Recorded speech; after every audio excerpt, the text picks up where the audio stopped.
O telefonema que mudaria tudo chegou numa terça-feira chuvosa. Um dia cinzento que combinava perfeitamente com a tempestade que estava prestes a desabar sobre a minha vida.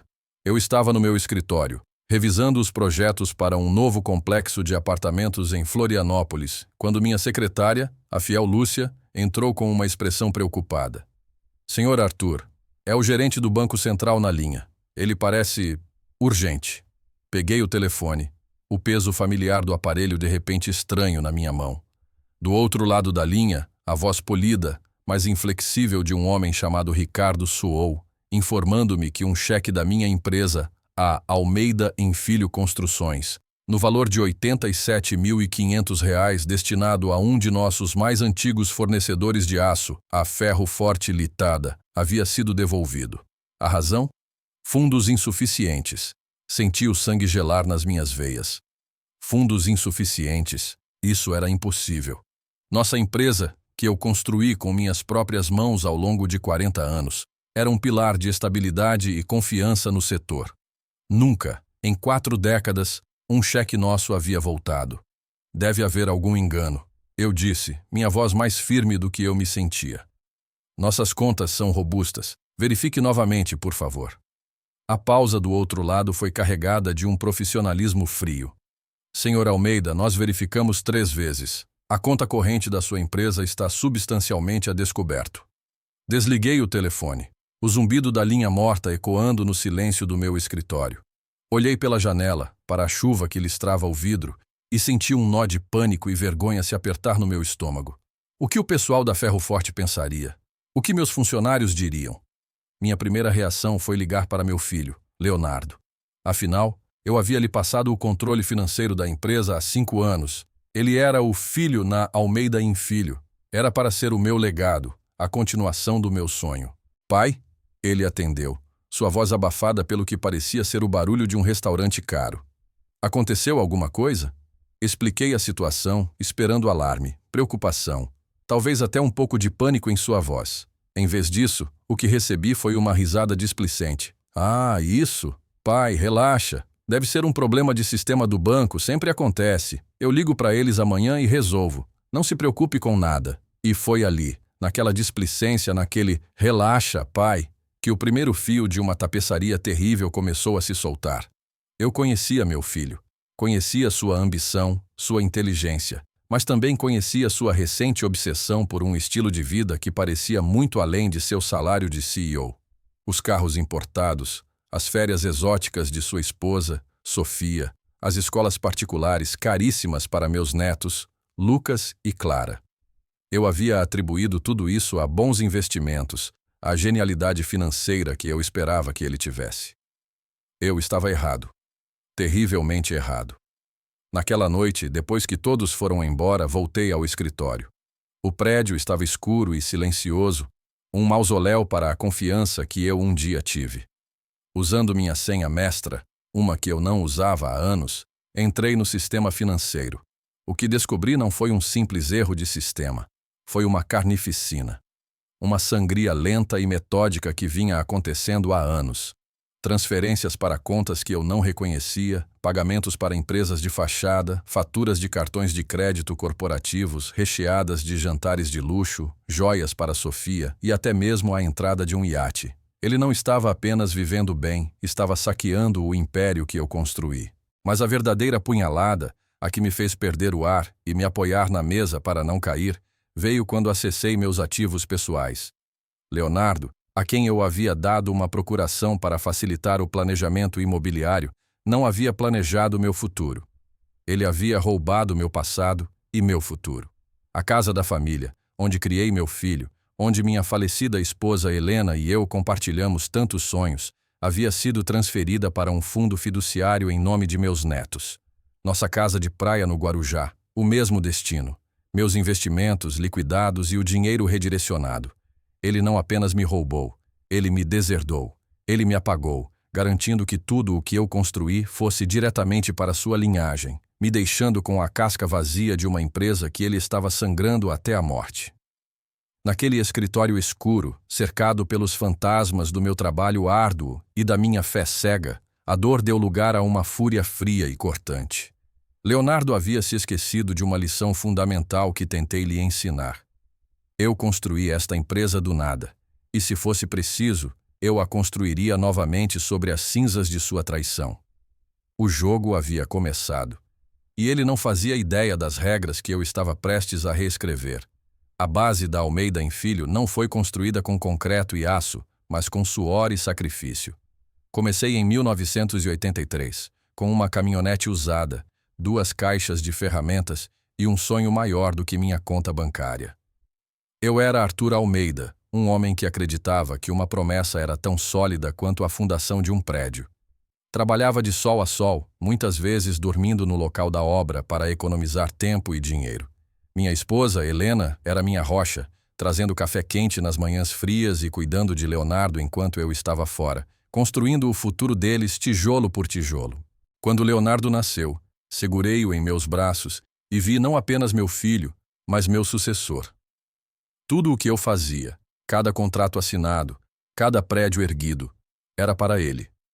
Queria dar a ele as oportunidades que nunca tive.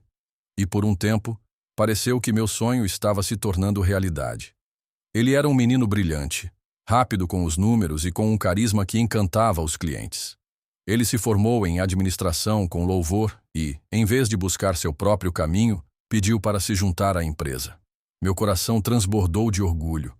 Comecei a ensiná-lo tudo, desde a negociação com fornecedores até a complexa dança da obtenção de alvarás municipais. Ele absorvia tudo como uma esponja.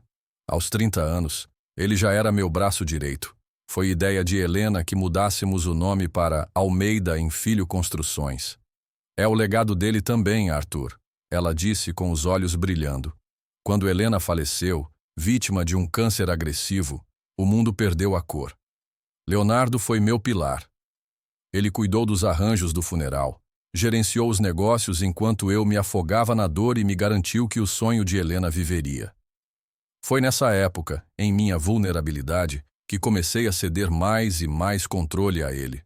Parecia a coisa certa a fazer. Eu estava cansado e ele estava faminto, cheio de ideias para modernizar e expandir. 5 anos atrás, em seu aniversário de 35 anos, entreguei-lhe oficialmente as chaves do reino financeiro. Você é o futuro, meu filho, eu disse, entregando-lhe as senhas e o controle total das contas. Confio em você mais do que confio em mim mesmo. Ele me abraçou, prometendo que não me decepcionaria. As bandeiras vermelhas olhando para trás eram tão óbvias que me envergonho de não tê-las visto. Começou com pequenas coisas. Leonardo trocou seu sedã confiável por um Porsche. Um bom negócio, pai. Era uma oportunidade, disse ele. Depois sua esposa, Sofia, que nunca havia mostrado interesse em alta costura, de repente apareceu em eventos da indústria usando bolsas e sapatos cujos nomes eu mal conseguia pronunciar. Ela merece se mimar um pouco, Leonardo justificava. As férias da família, que costumavam ser em resorts nacionais, tornaram-se safaris na África e semanas de esqui em Aspen. Eu questionei a extravagância uma vez, e Leonardo me olhou com uma ofensa ensaiada. Pai, estamos no topo agora. Precisamos projetar sucesso para atrair sucesso. É o custo de fazer negócios. Eu, o homem que construiu um império com botas de trabalho enlameadas e mãos calejadas, aceitei essa lógica falha, querendo acreditar que meu filho era um gênio financeiro, não um ladrão. Ele começou a me excluir sutilmente das decisões.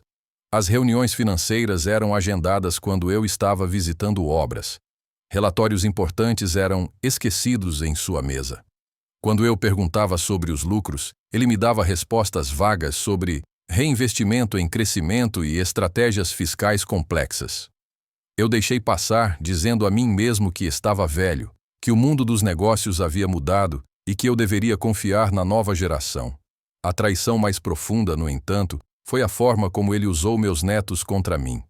Lucas e Clara eram a luz da minha vida. Eu os amava com uma ferocidade que só um avô conhece. Leonardo e Sofia falavam constantemente sobre garantir o futuro deles. Com a sua ajuda, pai, podemos criar fundos fiduciários para eles que os protegerão para sempre, disse Leonardo um dia, apresentando-me a procuração. É apenas para nos permitir mover os ativos de forma mais eficiente para fins de planejamento tributário. Você não terá que se preocupar com nada. Assinei os papéis sem hesitar. Assinei a transferência da minha casa, do meu legado, do trabalho da minha vida, para as mãos do homem que estava secretamente me apunhalando pelas costas, tudo em nome do amor pelos meus netos. Ele não estava garantindo o futuro deles. Ele estava roubando o meu, usando as crianças como escudos humanos para sua ganância. Ele sabia que meu amor por eles era meu ponto mais fraco e o explorou com uma crueldade que agora me deixava sem fôlego. O homem que eu criei, o menino cujo futuro eu construí, estava metodicamente desmantelando meu presente, usando as ferramentas que eu mesmo lhe dei. Depois da noite da descoberta, um gelo diferente se instalou em mim. A dor da traição era um braseiro ardente, mas, na superfície, eu me tornei calmo, calculista. Eu não iria confrontar Leonardo com gritos e acusações. Isso lhe daria a chance de mentir, de manipular, de virar a história. Não, a justiça, neste caso, não seria um ato de paixão, mas uma demolição controlada. Meu primeiro telefonema foi para o Dr. Monteiro, um velho amigo e meu advogado por mais de 30 anos. Um homem da velha guarda, cuja integridade era tão sólida quanto o mármore que ele gostava de usar em seus halls de entrada. Nos encontramos em seu escritório austero, cheirando a livros antigos e café forte. Espalhei as cópias dos documentos que imprimi sobre sua mesa de mogno polido. Os extratos bancários, as faturas fraudulentas, os documentos do fundo fiduciário. Ele examinou cada página em silêncio, seus olhos afiados não perdendo nenhum detalhe. Ocasionalmente, ele emitia um baixo ou balançava a cabeça lentamente. Quando terminou, tirou os óculos e me encarou. Arthur, ele disse, sua voz grave com uma mistura de raiva e tristeza. Isso é mais do que roubo. Isso é uma aniquilação. Ele tentou apagar você. Eu sei, respondi, minha própria voz soando estranhamente distante. O que podemos fazer? Tudo, disse Monteiro, um brilho perigoso em seus olhos. Fraude, apropriação indébita, estelionato, falsificação de documentos. Temos o suficiente aqui para mandá-lo para a prisão por 1 década ou mais. Mas ele fez uma pausa. Isso envolveria a polícia, a imprensa. Seria um escândalo público que poderia destruir o nome Almeida para sempre e arrastaria seus netos para a lama. Ele estava certo. Eu queria justiça, não destruição mútua. Meus netos eram inocentes nisso tudo, peões no jogo doentio de seu pai. Existe outra maneira? Perguntei. Monteiro sorriu, um sorriso fino e predatório. Sempre existe, meu amigo, uma maneira mais elegante. Nos dias seguintes, sob a orientação de Monteiro, mergulhamos fundo. Contratamos discretamente um auditor forense, um ex-agente da Polícia Federal conhecido por sua capacidade de farejar fraudes como um perdigueiro. Ele trabalhou à noite analisando cada transação, cada assinatura, cada centavo que havia sido desviado da Almeida em Filho nos últimos 5 anos. O relatório que ele produziu era uma obra-prima de devastação financeira. Leonardo havia desviado mais de 15 milhões de reais. Ele havia criado empresas de fachada em paraísos fiscais. Ele havia falsificado minha assinatura em pelo menos 12 documentos de empréstimo, usando os ativos da empresa como garantia para seus próprios empreendimentos fracassados. Enquanto o auditor trabalhava, eu fazia meu próprio jogo. Continuei minha rotina como se nada estivesse errado. Visitei as obras, conversei com os engenheiros, tomei café com Lúcia. Quando Leonardo me ligava para dar suas desculpas esfarrapadas sobre o problema do sistema com o banco, eu o ouvia pacientemente. Tudo bem, meu filho, confio que você resolverá isso, eu dizia, cada palavra um pedaço de veneno doce. Eu o observava. Via a tensão sob sua fachada arrogante. Ele sabia que o cheque devolvido era um fio solto, mas acreditava que poderia simplesmente cortá-lo. Ele me subestimou. Achava que o velho estava cansado, distraído, facilmente enganado. Ele não percebeu que havia despertado o homem que construiu o império que ele estava tão ocupado em pilhar. Monteiro preparou os documentos para a reversão. Cada transferência de propriedade, cada fundo fiduciário, cada ação da empresa que Leonardo havia se apropriado. Tudo foi meticulosamente documentado para ser desfeito com uma única assinatura. Preparamos também uma confissão detalhada e uma renúncia incondicional de qualquer cargo ou direito na empresa. O plano estava pronto, a armadilha montada. Agora, eu só precisava do cenário perfeito para a execução, e eu sabia exatamente qual seria. Liguei para Leonardo na quarta-feira. Filho, eu disse, injetando um tom caloroso e um pouco cansado em minha voz. Estive pensando, estou ficando velho para tudo isso. Acho que é hora de anunciar oficialmente minha aposentadoria e sua sucessão completa. Quero dar um jantar no sábado, na nossa casa, para comemorar. Apenas a família. Um momento para passar a tocha. Houve um silêncio triunfante do outro lado, seguido por sua voz, agora cheia de uma falsa humildade. Pai, isso é maravilhoso. Seria uma honra. Ótimo, eu disse. Sábado, às 8. Desliguei o telefone e olhei para o retrato de Helena na minha mesa. Ele está vindo, meu amor, sussurrei. Ele está vindo para a festa de sua própria execução. O sábado à noite chegou com uma calma sinistra. A casa, que em breve seria legalmente minha de novo, estava impecável. Sofia, a esposa de Leonardo, havia insistido em supervisionar o buffet e a decoração, transformando minha casa em um palco para a celebração de seu triunfo roubado. Ela flutuava pela sala em um vestido de seda que provavelmente custou mais do que meu primeiro carro, sorrindo para mim com uma condescendência mal disfarçada, tratando-me como um velho bibelô a ser tolerado em sua própria festa. Leonardo estava no auge de sua arrogância. Recebia os tapinhas nas costas de seus irmãos e primos que eu havia convidado para servirem de testemunhas involuntárias. Ele falava sobre seus planos visionários para a empresa, usando jargões corporativos que soavam vazios e pomposos.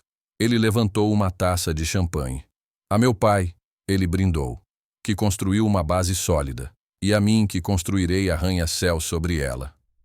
Eu sorri e levantei minha taça, um predador observando sua presa se deleitar em sua ignorância.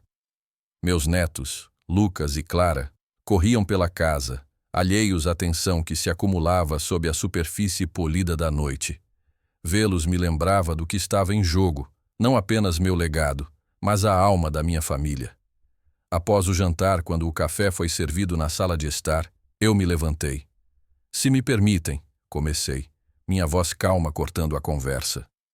Leonardo, antes de passarmos a tocha oficialmente, há uma pequena formalidade financeira que precisamos resolver. Pude ver um lampejo de aborrecimento em seus olhos, como se eu estivesse estragando sua coroação com detalhes mundanos. Claro, pai. O que é? Em vez de responder, caminhei até minha pasta de couro sobre a escrivaninha.